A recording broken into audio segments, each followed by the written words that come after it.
안녕하세요. 매일 운동하면서 채널을 재밌게 듣고 있는 60대 여자입니다. 사연 튜브를 듣다 보면 정말 나와 같은 세계에 사는 사람들이 많나 할 정도로 참 대단하고 다사다난한 인생을 사는 분들이 많더라고요. 아마 제 이야기를 다른 분들의 사연에 비하면 대단할 것도 없는 일이지만 제 인생, 아니, 제 가족에게 있어서 앞으로 이 정도로 어처구니 없고 충격적인 일은 안 생기지 않을까 싶어서 그 기념으로 용기 내 사연을 보내게 됐습니다. 말씀드린 것처럼 저는 그리 재밌는 인생을 살아오지 않았어요. 그냥 오늘은 즐겁고 행복한데 내일은 누구나 할 법한 걱정이 생겨 밤잠 못 이루는 걸 무한하게 반복하다 보니 어느새 환갑이 지난 나이가 됐더라고요.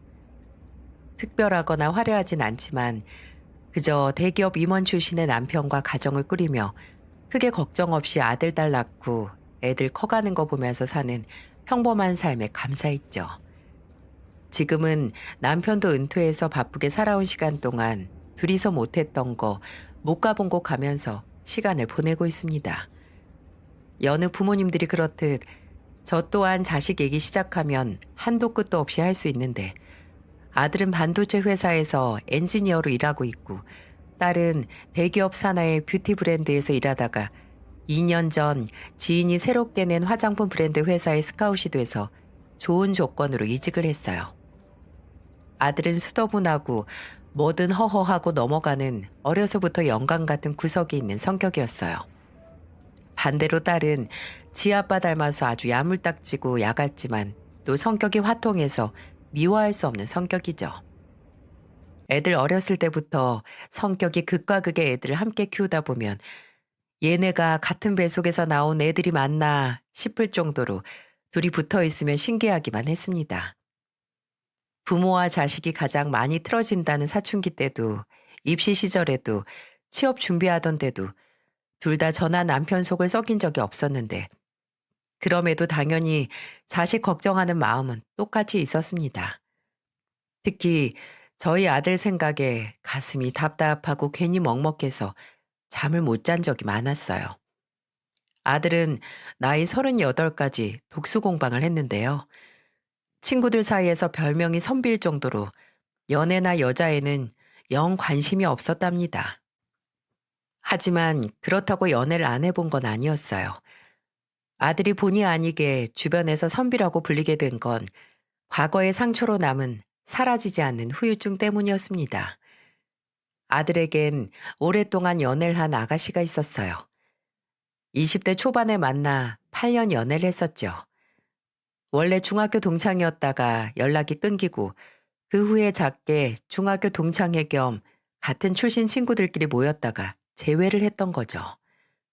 저도 참 잘하는 아가씨였는데 그 아가씨가 제 아들의 첫사랑이었거든요. 고등학교 졸업할 때쯤 교과서랑 문제집 버린다고 책들을 몇 묶음 내놨는데 중학교 졸업 앨범도 그 사이에 껴져 있던 기억이 나네요. 어? 준영아, 이거 버리려고? 왜? 어차피 자리만 차지하고 가지고 있어봤자 잘 들여다보지도 않는데요, 뭘. 이게 얼마나 자리를 차지한다고. 아깝잖아. 이게 다 추억인데. 버릴 거면 친한 친구들 사진이라도 골라서 보관해. 네 사진하고. 이미 다 골라놨으니까 걱정 마세요. 아들이 보관할 친구들 사진은 골라놨다고 하는데 나중에 딸에게 듣기로는 딱 한 사람 졸업사진만 골라서 고이 보관했다고 하더라고요. 바로 몇 년 뒤 재회해서 8년 동안 연애를 한 그 아가씨요. 절절한 수뇌부죠. 둘이 만난 기간이 길어서 나중에는 저희 집에 식사도 하러 와서 가족들도 얼굴을 아는 사이가 될 정도였는데 솔직히 저나 애 아빠나 아들이 그 아가씨랑 결혼할 줄 예상하고 있었어요. 물론 오래 연애를 한다고 해서 그게 전부 결혼으로 이어지는 건 아니지만 저나 애 아빠가 봐도 아들이 그 아가씨를 참 많이 좋아한다는 게 눈에 보였거든요. 하지만 회자 정리라고 만남이 있으면 필연적으로 헤어짐이 있기 마련이죠. 그렇다고 해도 저나 다른 가족들, 특히나 아들은 그 이별이 이런 식으로 올 거라고 누구 하나 상상이라도 하지 못했을 겁니다. 그때는 아들이 이미 회사 근처에서 자취를 하던 때인데 집을 나가긴 했어도 3일에 한 번 정도는 꼭 뭐로든 연락을 했었거든요. 근데 얘가 전화도 안 받고 문자에도 답이 없는 거예요. 정말 한참 뒤에야 일이 바빠서 이제 봤다고만 하고요.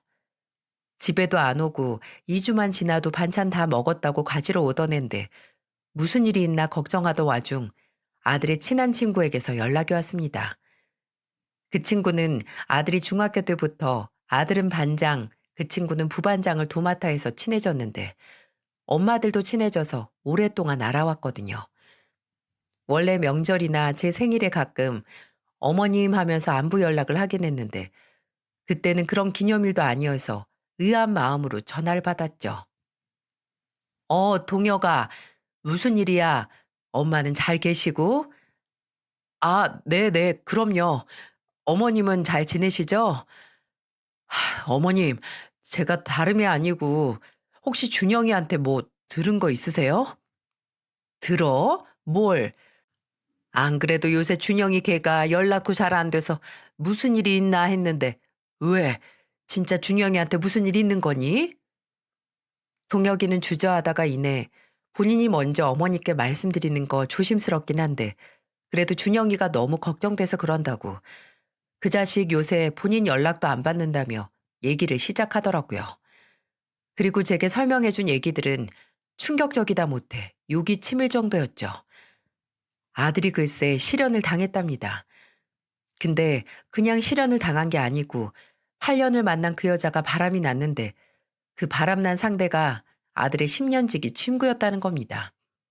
심지어 이것들이 눈이 맞아서 사이에서 애까지 생겼다고 하네요. 그리고 그 여자는 그 친구와 함께 도망가듯 연락을 끊어버렸다고요. 이 일을 어쩝니까? 첫사랑과 만나 사랑의 결실을 맺어 하루하루가 행복했던 아들은 한순간에 세상에서 가장 비참하고 불쌍한 남자가 되어버린 거죠. 동혁이는 준영이가 회사에는 나가는 것 같긴 한데 연락도 안 되고 걱정이 돼서 집에 찾아가도 문을 안 열어준다고 벌써 그 사건이 터지고 한 달이 지났는데 너무 걱정이 돼서 가족분들께라도 알려야 할 것 같아 연락을 드렸다고 했습니다. 저는 일단 동혁이에게 전해줘서 고맙다고 하고 직접 준영이를 만나러 가볼 테니까 너무 걱정 말라고 일러뒀습니다. 그리고 그날 저녁 아들이 퇴근한 시간에 맞춰서 아들의 자취방으로 찾아갔어요. 그래도 아들은 엄마한테는 차마 문전박대를 못하고 문을 열어주긴 했는데 그 충격적인 실연을 당한 아들은 한 달 사이에 거의 5kg 정도 빠져 퀭한 얼굴로 절 맞이해 주더라고요. 저는 애써 제 앞에서 아무렇지 않아 하는 아들에게 동혁이에게 다 들었다고 괜찮냐고 물었고 아들은 제가 모든 사실을 알고 있다는 말에 한참 멍하게 있더니 이내 허탈한 웃음과 함께 서러운 울음을 토해냈습니다. 아들이 성인이 돼서 그렇게 우는 건 정말 처음 보는 것 같았네요. 아들은 그 후로 정신과 상담을 받을 정도로 힘들어했습니다. 10년지기 친구와 8년 동안 연애했던 첫사랑에게 동시에 배신을 당했으니 그 속이 전쟁 후 폐허와 같이 처참한 상태였을 테죠. 꾸준히 상담을 받고 배신의 상처로 먹지도 못해 8kg가 빠진 몸을 운동을 하며 심신을 단련하는 듯 했어요. 그래도 시간이 해결 못하는 건 없다고 아들은 다행히 다시 회사 이외의 인간관계를 다시 맺어갔고 웃음을 되찾아가긴 했지만 선뜻 연애에 있어서는 그쪽으로 눈길도 안 주려는 것 같았습니다. 넌지시 주변에서 누가 소개시켜 준다고 안 하냐 아니면 엄마나 아빠가 좀 알아봐 줄까 하면 지금은 누구 만날 때가 아니라며 웃어 넘기곤 했죠.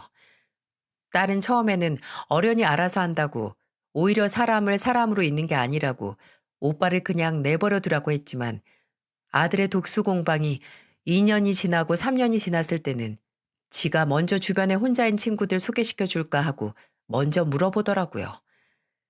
근데 아들이 받은 상처의 크기를 잘 알기에 어느 누구도 함부로 아들에게 누굴 좀 만나라는 말을 하지 않았네요. 아들이 그 좋은 나이에 과거 상처로 인해 좋아하는 사람과 시간을 보내지 못한다는 게 부모로서 가슴이 아프고 혹시나 그 상처가 아들의 인생에 평생 영향을 주진 않을까 걱정이 됐지만 그래, 네가 좋으면 좋은 거고 지금 혼자인 상태가 편하다면 괜찮다 생각했어요. 그렇게 마음을 먹었어도 씁쓸해지는 순간이 왔는데 그건 바로 남의 집 결혼식에 갈 때였어요. 저나 남편이나 인간관계가 좁은 사람들이 아니어서 1년에 가는 결혼식만 많으면 10여 번이 넘는 해도 있었습니다. 근데 아들이 30 중반이 넘어갈 때쯤 저나 남편에게 그러더라고요. 이제 어머니 아버지가 가는 결혼식 축의금은 본인이 내겠다고요. 그게 갑자기 무슨 소리냐고 했더니 아들은 걱정스러운 표정으로 이렇게 말하더군요. 솔직히 축의금 다 품앗이 개념이잖아요. 어머니랑 아버지가 간 결혼식이 한두 곳도 아닌데 제가 결혼을 평생 안 할 수도 있고 그럼 그렇게 뿌린 거 못 받을 수도 있는데 어머니랑 아버지가 받지도 못할 돈 뿌리고 다니는 거 죄송스럽고 그래서요. 연애나 결혼에는 나의 달관한 것처럼 이젠 아무렇지 않다고 생각했는데 아들도 나름 본인을 결혼을 안 함으로써 부모님에게 불효를 하는 건 아닌가 하는 걱정을 하고 있었나 보더라고요. 본인 나이도 어느덧 30 후반을 향해 달려가고 있었고 사회생활을 하니 여기저기 불려나간 결혼식도 많아서 생각이 더 많아졌겠죠. 그런 아들의 고민이 괜히 더 마음이 아프고 안쓰러워서 저는 태연하게 말했습니다. 괜한 걱정하지 마, 준영아. 네 인생은 네 인생이고 우리 인생은 우리 인생이야. 네가 결혼을 안 하는 게 우리한테 죄송할 일이 뭐가 있어. 그까지 축의금 어차피 돌려받을 목적도 아니고 다 잘 살라고 축하하는 의미로 내는 돈이니 아까울 것도 없다. 그리고 너만 있는 것도 아니고 현정이도 있는데 뭐가 걱정이니? 정 돌려받아야겠으면 현정이 결혼식에서 받으면 되니까 너는 괜히 네 선택으로 부모한테 미안할 마음 가질 거 하나 없어. 그 후에도 괜히 연애나 결혼 문제로는 아들에게 그 어떤 신경도 쓰게 하고 싶지 않았어요. 이제는 그게 필수인 세상도 아니고 본인만 괜찮다면 뭐가 문제겠어요? 마음에 걸리는 건 아들이 정녕 혼자인 삶을 선택한 게 아니고 과거에 얽매여서 앞으로 나아가지 못하는 건 아닌가 하는 걱정뿐이었네요. 근데 아들이 인생에 있어 큰 상처를 입은 후 6년이 지났을 때 돌아오지 않을 것만 같던 봄이 아들에게 온 걸까요? 어느 순간부터 저희 가족은 아들 주변에서 나는 봄내음을 맡을 수 있었습니다. 처음에 그 봄내음을 맡은 건 딸이었어요. 하루는 딸이 아들이 가지고 갔던 책을 가지러 아들 자취방에 갔는데 거기서 브러쉬를 봤다는 겁니다. 머리 빗을 때 쓰는 넓은 빗 있잖아요. 근데 그 브러쉬에 뽑혀 남아있는 머리카락은 엄청 길진 않았지만 아들 머리카락보다는 확실히 긴 머리카락이었다네요. 딸이 이게 뭐냐고 추궁을 했지만 아들은 같이 일하는 동료가 안 쓰는 거라고 줬는데 그 직원 머리카락이 아직 남아있는 거라고 나는 브러쉬 쓰면 안 되냐고 했다는데 촉 좋은 우리 딸은 이거 100% 여자 생긴 것 같다며 아무래도 드디어 늦바람 난 게 확실하다고 확신을 하더라고요. 딸이 워낙 감이나 촉이 좋은 애라서 저도 안 그런 척 유심히 지켜봤는데 확실히 집에 오는 날도 줄어들었고 전화해서 오랜만에 외식이나 할까 하면 바쁘다, 선약이 있다, 회식이 있다는 핑계로 얼굴 한번 보여주지 않더라고요. 드디어 상처를 잊고 만날 사람을 만난 건가 뭐든 좋으니 이번에는 평화롭고 걱정 없이만 잘 만났으면 했습니다. 근데 이번에도 이런 일이 생기다니 어디서 정말 굿이라도 해야 하는 걸까요? 아들에게서 나는 봄내음을 나머지 가족들이 맞고 얼마 지나지 않아 오랜만에 집에 온 아들이 뜻밖의 화두를 난데없이 던지더군요. 어머니, 아버지, 저 혹시 결혼하면 어떨 것 같으세요? 결혼? 난데없이 그게 무슨 소리야? 결혼을 아무 과정 없이 하니? 아니면 너 진짜 지금 만나는 사람이 있는 거야? 아들은 사뭇 진지한 얼굴로 몸을 가다듬고 말했습니다. 사실 지금 만나고 있는 사람이 있는데 이 사람하고 내년 안에 결혼을 하고 싶다고요. 아들에게서는 평생 들을 일 없을 거라 생각했던 말이라 감지덕지로 반갑고 환영할 만한 얘기였지만 그래도 좀 다급하다는 느낌을 지울 수 없더라고요. 일단 딸이 아들 집에서 긴 머리카락에 남아있는 머리빗을 발견한 것도 2달 정도 전이었는데 일단 그 결혼한다는 상대와 얼마나 만났는지 궁금했어요. 만난 지는 이제 반년? 그 정도 됐어요. 친구 소개로 만났고요. 고작 이제 6개월 됐는데 결혼이라고? 예, 네가 좋다면 뭐 문제 없다지만 그래도 너무 성급한 거 아니니? 맞아, 오빠. 요새는 마흔 직전에 결혼하는 사람들도 많은데 괜히 뭐 쫓기듯 할 필요 있어? 쫓기기 뭘 쫓겨. 다 할 마음 있고 더 이상 지체할 이유가 없으니까 하는 거지. 그리고 어머니, 결혼 전 연애하는 기간이 아무짝에도 쓸모없는 거 제가 당해서 잘 알잖아요. 만난 기간이 짧아도 저 그 사람 만나고 진짜 오랜만에 이런 행복감 느껴보는 것 같아요. 아들이 이렇게 말하는데 더 말을 보탤 필요가 없더라고요. 예전에 그 첫사랑을 바라볼 때와 비슷한 눈빛으로 지금 만나는 사람에 대해 말했거든요. 그저 다시 새롭게 사랑을 찾은 아들을 응원해주며 그런 빠른 시일 내에 만나는 자리를 마련하자고 했습니다. 그리고 한 5일 정도 뒤에 집으로 그 아가씨를 초대했어요. 근데 처음 만난 예비 며느리는 왜 아들이 만난 지 6개월 만에 결혼을 결심했는지 납득이 갈 정도로 첫인상이 너무 좋았습니다. 안녕하세요, 어머님, 아버님. 저는 김지혜라고 합니다. 아, 두 분 정말 만나 뵙고 싶었는데 초대해 주셔서 정말 감사드려요. 그리고 아가씨도 진짜 만나보고 싶었는데 이제야 만났네요. 제가 아가씨 다니는 회사 화장품 팬이거든요. 마스카라도 쿠션도 거기서 나온 제품으로 완전 정착했잖아요. 부침성이 수준급인 예비 며느리는 처음 결혼해서 가족이 될 시댁에 인사를 하는 자리에서 긴장감이라곤 1%도 없이 방긋방긋 잘 웃으면서 말도 참 잘하더라고요. 준영이한테 듣기로는 예전에 어디 지방 미인대회 준우승했다면서요. 그래서 그런지 참 곱네. 아, 혹시 내가 외모 얘기만 해서 불편하면 미안해요. 근데 너무 고와서 절로 말이 나오네. 아니에요, 어머님. 불편하다뇨. 예쁘다는 말 싫어하는 사람이 어딨어요. 미인대회 나갔던 게 20대 초반이라 이제는 그 얼굴 남아있지도 않은데 그래도 예쁘게 봐주셔서 너무 감사한데요. 그리고 아마 어머님 소시적 때 모습으로 나오셨으면 전 준우승은 고사하고 3등으로 밀려났을 거예요. 혀에 예쁜 말만 골라 하는 걸음망이 따로 있는 것처럼 잘도 아는 예비 며느리는 저뿐만 아니라 남편과도 대화를 잘했는데 예전 대기업 임원이었던 남편과 지금 금융권 대기업 임원의 비서로 일하는 며느리는 아무래도 나눌 대화가 많아 보였죠. 아, 정말 지금 제가 모시는 분이 아버님의 반의 발만 닮으셔서 매너 있으시면 제가 퇴사 생각이 쏙 들어갈 거예요.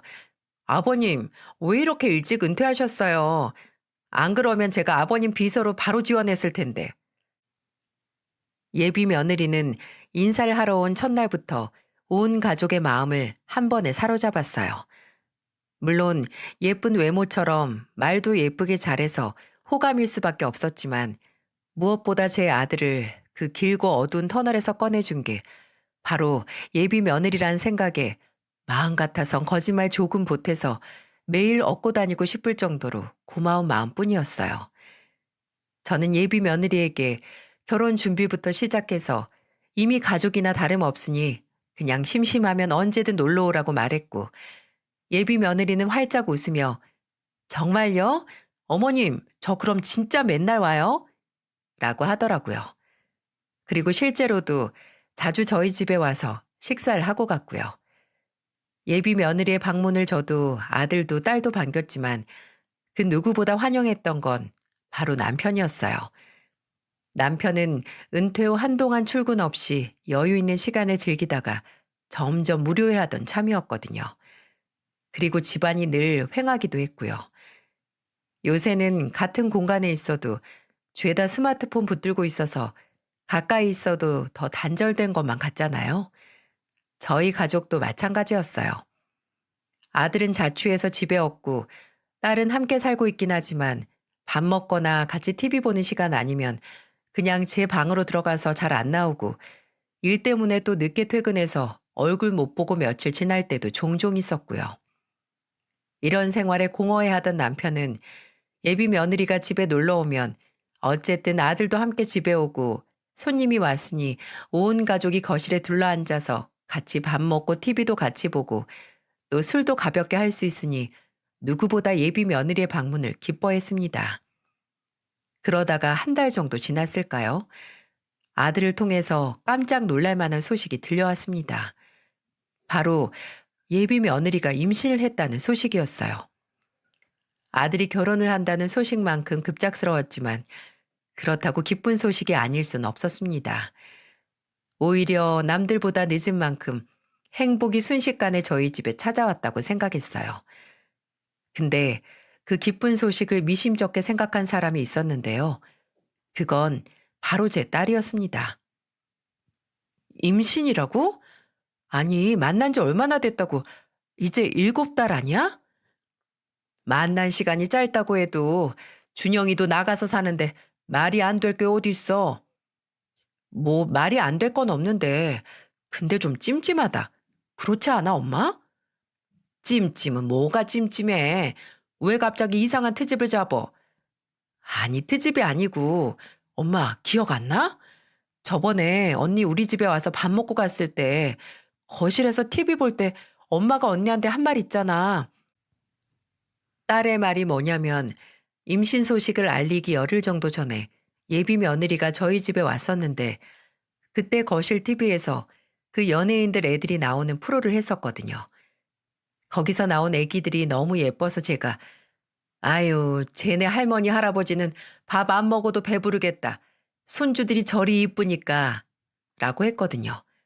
근데 그때 예비 며느리가 제게 어머님, 손주 빨리 보고 싶으세요? 라고 했는데 그때 니들만 좋으면 빨리 보고 싶지. 네가 너랑 준영이 반씩 닮은 예쁜 손주 낳아주면 내가 정말 못해줄 게 없어. 요새는 며느리가 임신하면 축하금 겸 수고비도 주고 선물도 준다는데 내가 그것도 싹 해주지. 라는 말도 했거든요. 딸은 그 대화를 하고 얼마 지나지 않아 결혼 준비 중에 임신을 했다는 게 타이밍이 영 찜찜하다는 거였죠. 그때는 딸에게 왜 그리 빗둘게 생각하냐고, 설마 그 말 하나 때문에 혼전 임신을 했겠냐고, 괜한 의심하지 말라는 말을 했는데 모든 일이 지난 지금 보면 저희 딸은 합리적인 의심을 했었던 거였네요. 지금은 왜 내가 그 말을 귀담아 듣지 않았을까 했는데 그때는 그럴 정신도 없었습니다. 예비 며느리의 임신 소식을 듣고 집에 초대해서 이것저것 해 먹였거든요. 임신 축하하는 마음으로 예비 며느리에게 거나하게 상을 차려줬죠.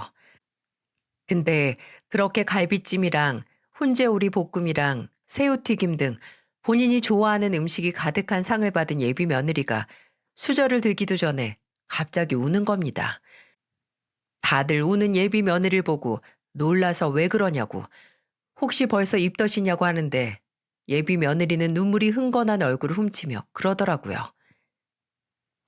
저희 어머니가 제 임신 소식 듣고 진짜 좋아하셨는데 지금 몸이 좀 안 좋으시거든요. 그래서 벌써부터 딸 산발하지 못해주면 어쩌냐고 걱정하시고 저한테 미안해 하시는데 이렇게 딸이 밖에서 예쁨 받고 저 잘 챙겨주시는 시부모님 만난 거 아시면 다행이라고 걱정 안 하실 것 같아서요.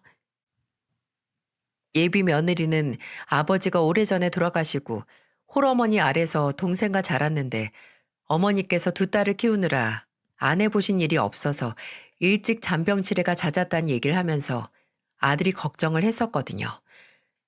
예비 며느리가 그렇게 말하며 울음을 꾹 참고 제가 한 음식을 먹는데 어찌 딸이 했던 말에 동의를 할 수 있었겠어요? 이미 예비 며느리의 눈물을 봤을 때 싹 사라졌죠.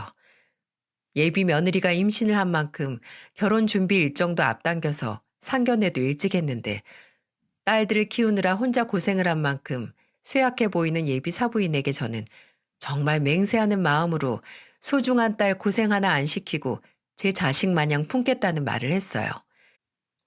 하지만 그렇게 장님이나 마찬가지였던 제가 예비 며느리의 민낯을 의심하게 되는 결정적인 계기가 있었어요. 결혼 준비를 하면서 예비 며느리와 더 자주 만나게 됐는데 그런 마음 아시나요? 너무 소중해서 뭐든 다 해주고 싶은. 그때 예비 며느리는 제가 지나가는 말로 뭐 어느 TV 프로에서 맛집을 봤는데 좋아 보이더라. 나중에 가고 싶다는 얘기를 한마디 하면 그날 바로 회사에 반차 내고 달려와서 어머님 당장 가자고 했거든요. 제가 너 비서가 이래도 되는 거냐고 상사 일정은 어떻게 할 거냐고 걱정하면 모시는 상사보다 어머님이 더 중요하다며 해맑게 웃었어요. 제 아들을 거의 구제해 주다시피 행복하게 해주고 뱃속에는 손주까지 있는데 이렇게 성격까지 좋아서 예쁜 행동을 골라 하니 제가 소중히 생각을 안 할 수가 있나요?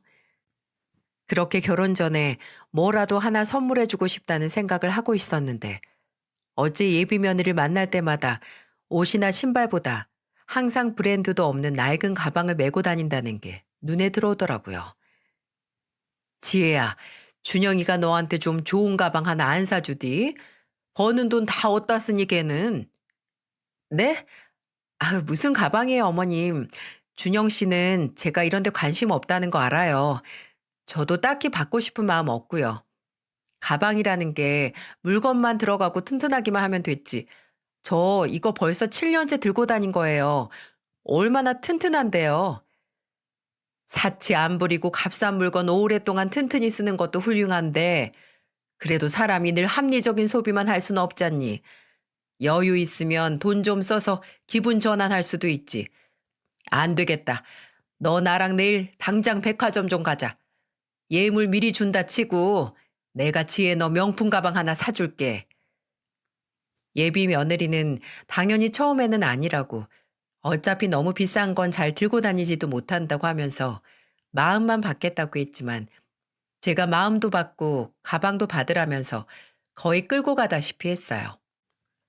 아무래도 명품이나 꾸미는 데에는 관심이 없다고 하니 그 전날 딸에게 예비 며느리 나이대에 인기 있는 명품 브랜드나 디자인 같은 걸 물어서 갔죠. 근데 이게 무슨 일인가요? 그럴 필요가 전혀 없었습니다. 백화점 명품관에 도착한 예비 며느리는 마치 물 만난 물고기처럼 저를 여기저기 매장으로 끌고 다니며 이건 어때요, 어머님? 이게 제 이미지에 잘 어울릴까요? 아니면 이게 더 어울릴까요? 하면서 거의 30개 정도의 가방을 이리 매보고 저리 매보고 했습니다. 관심 없다고 했지만 내심 가지고 싶었구나 하는 생각이 들면서 예비 며느리가 저를 거의 극기훈련 비슷하게 끌고 다녀도 열심히 봐주며 제일 마음에 드는 가방을 고르는 걸 도와줬죠. 그렇게 한참을 돌아다니다가 끝내 같은 브랜드의 가방 두 종류로 후보가 좁혀졌어요. 각각 700만 원, 800만 원의 가방이었는데 예비 며느리는 그렇게 한참을 이 가방을 매봤다가 저 가방을 매봤다 하며 신중에 신중을 가했습니다. 그렇게 가방에 집중한 며느리 뒤에서 며느리의 7년 된 가방을 들고 매장에 마련된 소파에 앉아 있었어요. 그런데 가방에서 진동이 느껴지더라고요. 가방 안에 있던 며느리의 휴대폰이었는데 휴대폰 화면에는 박종현이라는 이름이 떠 있었고 웅웅거리며 진동했어요. 예, 지혜야, 너 전화 온다. 네? 어머님 회사 전화예요. 잠시만요. 저 이 전화 잠깐 받고 올게요. 예비 며느리는 휴대폰을 보자마자 전화를 받고 온다며 매장 밖으로 나가버렸어요. 놀라는 걸 보니 회사에서 중요한 전화가 왔겠거니 했어요. 그렇게 예비 며느리가 빨리 돌아와 둘 중 하나를 고르길 기다리고 있는데 옆에서 매장 직원 한 명이 계속 제 옆에서 이리 왔다가 저리 왔다가 하는 게 보이는 겁니다.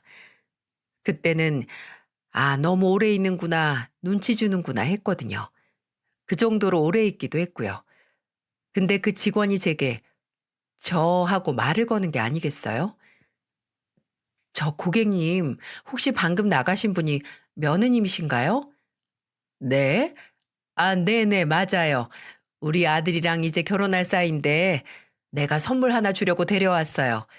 글쎄, 이 낡은 가방을 7년째 가지고 다닌다고 하잖아요. 그냥 잡담처럼 가볍게 한 말에 직원은 굉장히 심각한 표정을 짓더라고요. 그리고 이내 몇 번 입술을 달싹이더니 이런 말을 하더군요. 저 고객님, 제 말 오해하지 말고 들어주세요. 저도 이런 말을 하는 게 조심스럽고 문제 생기면 정말 여기서 잘릴 수도 있거든요. 근데 며느님이 저희 백화점에서는 되게 유명하세요. 유명하다고요? 그럴 리가 없는데. 얘가 검소해서 오늘 첫 명품 가방 사러 온 거고 아까 이 지점은 처음 온다고 했었어요. 며느님께서 뭐라고 하신지 모르겠는데 지난달 마지막 주에 저희 매장 와서 이미 저기 보이는 저 모델 가방 하나랑 그 옆에 있는 신상 가방 하나 또 구매하셨어요. 그때는 어떤 남자분이랑 같이 오셨는데 그분이 고객님 아드님이신진 잘 모르겠지만 연인 이상의 사이로 보였고요. 그 같이 오신 남자분이 계산하셨거든요. 순간 이 매장에서는 이런 괴상한 이벤트를 하나 싶었습니다. 예전에 몰래카메라 같은 방송처럼 말입니다. 근데 그 직원의 표정이 굉장히 진지했고 또 본인 말로는 말 한 번 잘못했다가 잘릴 수 있는 위험을 감수하고 말하는 건데 마냥 흘려들을 수만 없더라고요. 그리고 중요한 건 진짜 충격적인 말은 그 뒤에 했던 말이라는 겁니다. 그리고 진짜 며느님이 유명해진 건 저희 매장에서 있었던 일이 아니고요. 여기 3층에 아기용품 매장이 있거든요. 거기서 3개월 전에 있었던 일인데 한 고객님이 아기용품을 잔뜩 사가서 2주 뒤에 환불을 하러 왔었어요. 뭐 환불이야 매장별 환불 조건에 맞기만 하면 바로 해드리거든요. 근데 아기용품을 담요에서 인형, 장갑, 옷, 심지어 요람까지 전부 택도 제거돼 있는 상태였고 딱 보기에도 얼룩이나 심지어 탈취 스프레이 냄새까지 나서 사용한 흔적이 너무 적나라했다고 하더라고요. 그래서 거기 직원이 환불이 불가능하다고 했는데 지하 식품관까지 소문이 쫙 돌 정도로 난리를 부리다 갔어요. 거의 들어눕기 직전까지 갔는데 백화점 요원도 오고 그 매장 슈퍼바이저까지 와서 무마된 것 같긴 하거든요. 그 후로는 그 고객이 올 때마다 알아보는 직원들이 생겼을 정도로 나쁜 의미의 유명 인사가 됐는데 그게 아까 휴대폰 들고 나간 고객님 며느님이거든요. 제가 멍하니 직원의 얘기를 듣고 있는데 직원은 끝에 이런 말 드리기 조심스럽지만 고객님 신중하게 생각해 보시고 결혼 전이라면 아드님을 위해서 파혼을 고려해 보시는 게 어떨까 싶어요. 라는 말을 덧붙였습니다. 저는 그 자리에서 별다른 말을 못하고 일단 직원에게 말해줘서 고맙다고 내가 알아서 하겠다는 말을 했습니다. 직원은 그렇게 떠나고 한 5분 정도 뒤에 예비 며느리가 왔는데 저는 그 자리에서 추궁을 못하고 말을 했어요.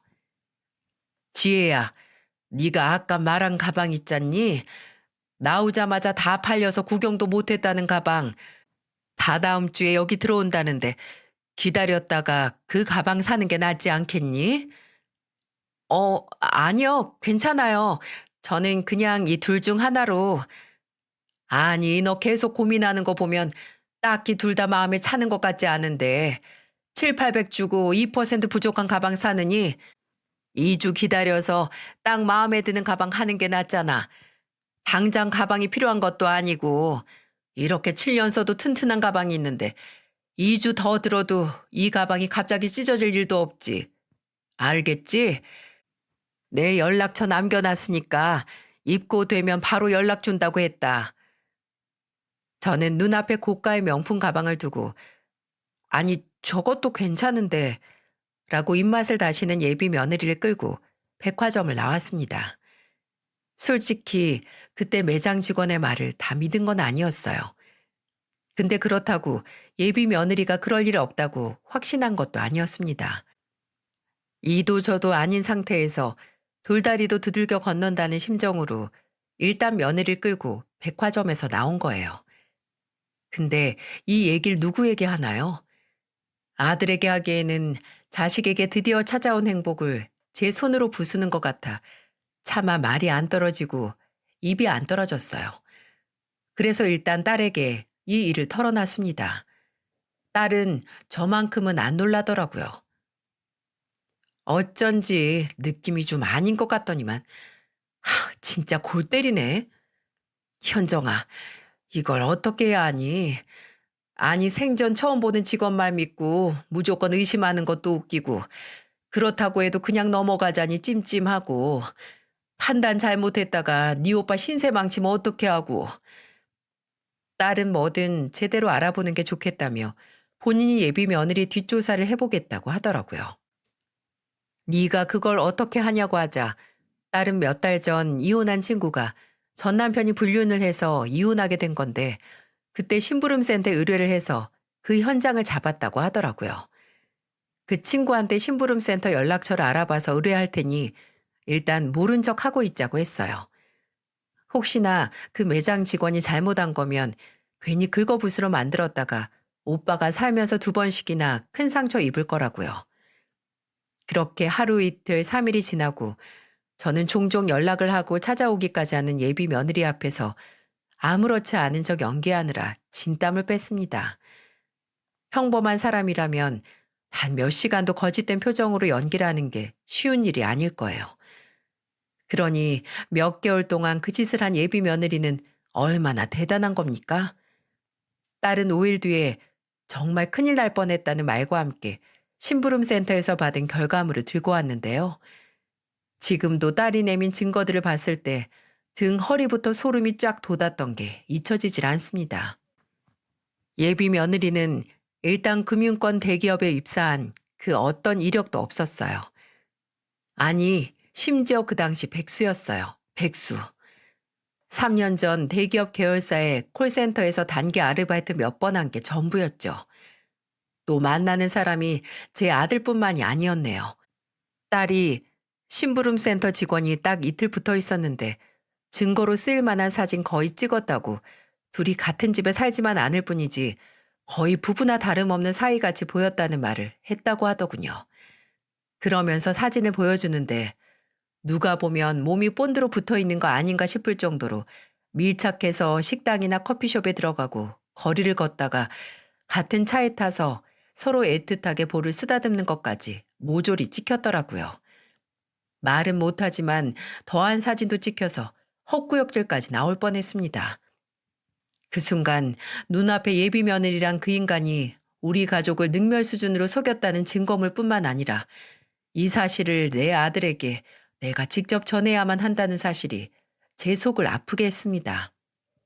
하지만 구덕이 무서워서 장 못 담그나요? 앞에 오는 자전거에 부딪히는 거 피하려다 차도로 뛰어드는 것보단 그냥 자전거랑 부딪혀서 찰과상으로 끝나는 게 훨씬 낫겠죠. 일단 아들이나 남편에게 알리기 전에 확실히 알아둬야 할 것도 있고 어느 정도 정리를 해야 할 것 같아서 다음 날 예비 며느리를 집으로 불렀습니다. 그날은 남편이 저녁에 아들과 큰아주버님 댁 식구들 보러 가는 날이었거든요. 그래서 예비 며느리에겐 좋은 고기가 선물로 들어왔는데 여자들끼리 몸보신 하자는 말로 집으로 불렀어요. 예비 며느리는 좋다고 오겠다고 했고요. 그렇게 소고기를 기대하고 집에 온 예비 며느리를 기다리고 있던 건 육즙이 넘치는 고기가 아니라 차가운 식탁 위에 있는 서류 봉투뿐이었죠. 어머님, 고기 굽는 냄새가 안 나네요. 아직 안 구우셨어요? 그럼 제가 구울까요? 저 고기 진짜 잘 굽는데. 고기는 됐고, 너 일단 여기 앉아봐라. 네? 왜요? 무슨 일 있으세요? 그건 지혜 네가 더 잘할 것 같은데. 너 나한테 무슨 할 말 없니? 저요? 저는 없는데요. 왜요, 어머님? 진짜 무슨 일 있으세요? 그래, 일이라면 일이지. 근데 그게 지금 시침이 딱 되고 끝까지 거짓말하는 너랑 연관된 일이거든. 어디 설명 좀 해볼래?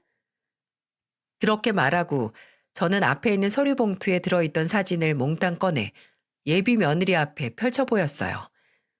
처음에는 인상을 찌푸리며 상황 판단을 못하던 예비 며느리는 이내 사진 하나하나에 찍힌 본인 얼굴을 확인하고 사색이 돼서 저를 쳐다봤죠. 이래도 할 말 없다고 할래? 어쩜 사람이 이러니? 어떻게 사람 가죽을 쓰고 이딴 짓을 해? 어머님, 잠시만요. 이 사진을 누가 줬는지 모르겠고, 또 이거 보시고 무슨 생각하시는지 아는데요. 저랑 찍힌 이 사람, 그냥 아는 친한 오빠예요. 같은 동네 출신이거든요. 아, 그쪽은 원래 아는 오빠 동생 사이에 볼에 뽀뽀하고 손잡고 다녀요? 심지어 차 안에서 이딴 짓까지 하고? 대체 어느 나라에서 고작 아는 사이에 이딴 짓을 한대요? 너 여기 있는 남자랑 백화점도 갔니? 아니면 또 다른 남자가 있어서 그 남자랑 갔니? 나랑 간 그 매장에서 네가 어떤 남자랑 다정하게 와서 가방 사가는 걸 봤다는 목격자까지 있어. 그 사람 없었으면 어쩔 뻔했니? 다른 남자랑 거의 살림 차리기 직전인 내가 내 아들하고 결혼해서 사는 거 볼 뻔했잖아. 여기 사진에 있는 오빠랑 백화점 가서 가방 받은 거 맞아요. 맞는데 그냥 저는 가방 사준 게 고마워서 그래서 잠깐 어울린 것 뿐이에요. 어떻게 몇백짜리 가방 받고 입을 씻어요. 참나, 불륜했다는 것보다는 고작 명품 하나에 그 짓 했다는 게 더 나은가 봐요? 그럼 이거 대답해봐요. 지금 당신 배에 있다는 애 우리 오빠 애 맞아요? 무슨 어떻게 그런 걸 의심할 수 있어요? 내 뱃속에 있는 애 준영 씨 애 맞아요. 그럼 내일 나랑 산부인과 가서 유전자 검사해봐요. 언니 이제 7주는 넘었잖아요. 그죠? 그렇게 당당하고 무고하다면 어디 가서 검사해보자고요. 딸이 그렇게 강하게 나오자 예비 며느리는 처음에는 아무 말 안 하고 있더군요. 딸이 봐요. 확신 없죠? 확신 없으니까 선뜻 대답 못하는 거 아니야. 라고 했고 예비 며느리는 누가 확신이 없어요. 한다고요. 해. 해.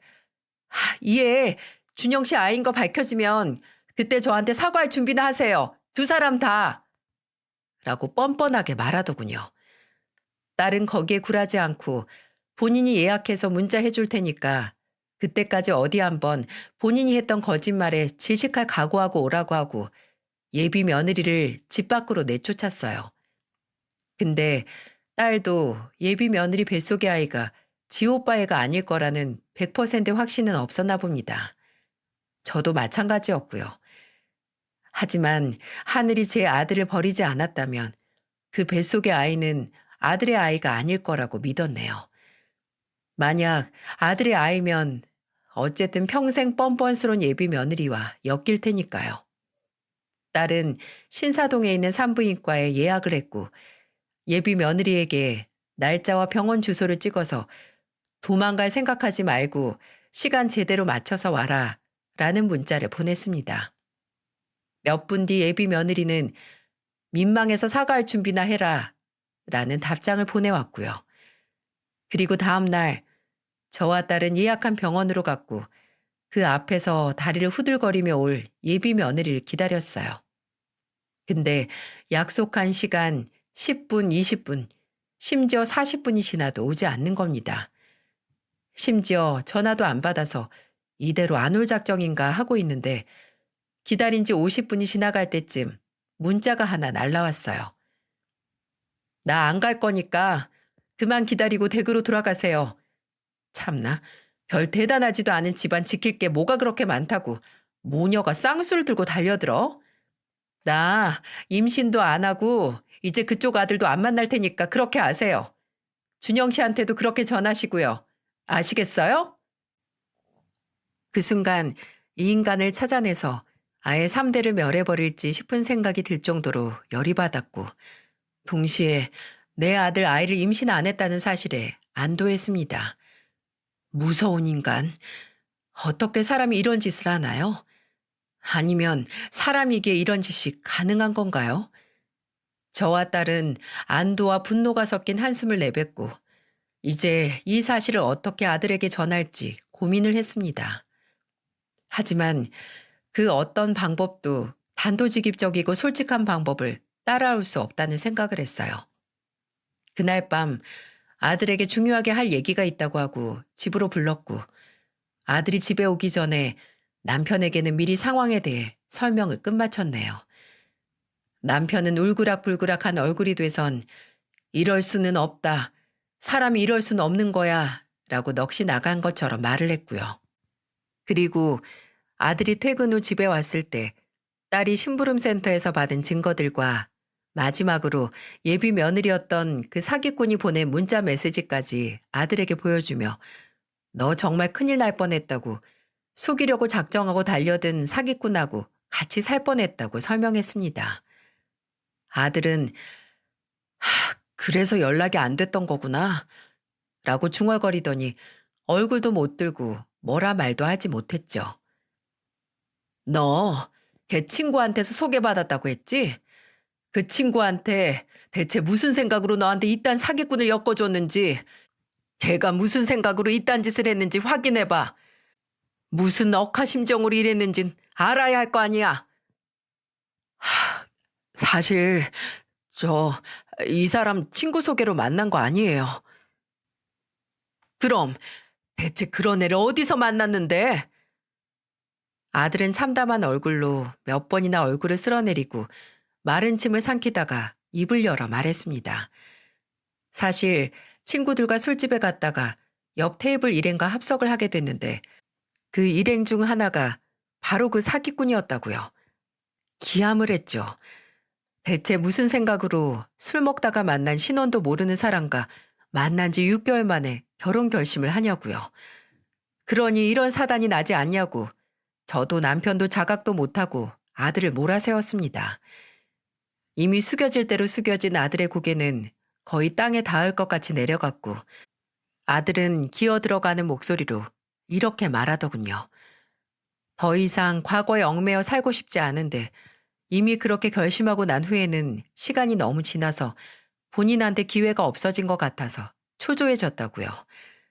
주변에서는 다 결혼하고 가정을 꾸려서 행복한 모습만 보이고 본인만 제자리 걸음하는 것 같아 괴로웠는데 그때 만난 게 바로 그 여자였다고 하며 끝내 저나 가족들에게 너무 창피하고 미안하다며 눈물까지 보였습니다. 물론 제 아들이지만 상황에 치이고 눈치를 보다 제대로 알지도 못하는 상대와 결혼까지 결심을 한다는 게 한심하고 생각이 깊지 못하는 행동이긴 합니다. 하지만 작정하고 속여서 호구를 잡으려고 달려든 사람이 근본적인 문제이자 이 사건의 원인이지 과거의 상처에 얽매여 살다가 벗어나려고 단 한 번의 일탈을 했던 아들만의 잘못이 아니라는 겁니다. 저는 말했어요. 이걸 기회 삼아서 이제는 상황에 너를 맞추려 하지 말라고요. 주변에서 뭘 하고 뭐라고 하든 초조해지지 말고 네 시간을 살라고 말입니다. 지금도 그 사기꾼이 그 사진 속 불륜남과 얼마나 깊은 사이인지 진짜 직업은 뭐며 제 가족에게 했던 가정사는 진실인지 확인할 수 없습니다. 정말 그 문자를 끝으로 마치 세상에서 사라진 사람처럼 증발해버렸거든요. 딱 한 번 아들에게 문자가 오긴 했는데 아들 휴대폰이 바뀌어서 언제 바꿨냐고 하니까 그 사기꾼한테 며칠 전 문자가 왔는데 그 문자가 너무 열받아서 휴대폰을 던졌다가 망가져서 바꿀 수밖에 없었다고 하더군요. 그 문자 내용은 처음에는 당신 직업이나 돈 보고 접근한 건 맞지만 그래도 끝에는 정말 진심이 되긴 했어. 당신 엄마나 동생이 나대지만 않았으면 당신도 모르고 나랑 행복할 수 있었는데 아쉽게 됐네. 앞으로 나 같은 여자한테 잘못 걸리고 싶지 않으면 처신 잘하고 마음 함부로 주지 마. 라는데 휴대폰을 부술만 하죠? 아들은 지금은 나의 모든 미련을 놓은 상태입니다. 급하게 먹다가 체해서 골로 갈 뻔한 경험을 하고 나자 이제는 괜히 주변에서 무슨 일이 일어나든 초조하지 않지만 그렇다고 누굴 만날 기분도 아니라는 거예요. 저는 그거면 됐다고 괜히 떠밀려서 선택하지 말라는 말만 해줬어요. 이건 여담이지만 그때 제게 용기를 내서 진실을 알려줬던 매장 직원에게는 아들이 따로 찾아가서 살해를 했다고 하네요. 어찌 보면 정말 저희 가족들 구한 은인이기도 하니까요. 우리는 종종 초조함에 잘못된 선택을 하곤 합니다. 내가 진정 원하는 게 무엇인지, 내게 필요한 게 뭔지 깊게 통찰할 기회마저 박탈당하고 마감 세일의 떨이 상품들을 두 번 다시 놓지 않는 기회라는 말에 떠밀려서 뭐든 하나 짓고 보는 것처럼 말이죠. 중요한 건 인생은 마감 세일처럼 언제든 다시 찾아오는 기회가 아니라 정말 그 순간과 선택이 한번 지나가면 오지 않는 거라는 거예요. 그러니 주변에서 재촉하고 어쩌면 나만 세일 상품을 못 건질까 초조해하는 게 아니라 내게는 나만의 타이밍과 시간이 온다는 걸 믿고 나 스스로가 기회를 만드는 노력을 하는 게 정답이라고 생각해요. 부디 감사하게도 제 이야기를 들어주신 여러분께도 그런 기회를 스스로 만들 수 있는 순간이 오길 바라며 제 사연을 마치겠습니다. 감사합니다.